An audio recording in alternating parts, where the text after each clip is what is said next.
For scratch repair, you'll need the following tools.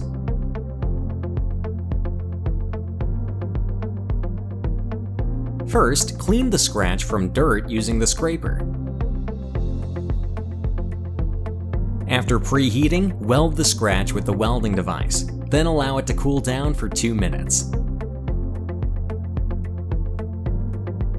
After cooling, remove the excess material with the paint stripper. Smooth the repaired areas with the paint scraper. The alkus solid plastic panel is repaired to a seamless state in just a few minutes and ready for use.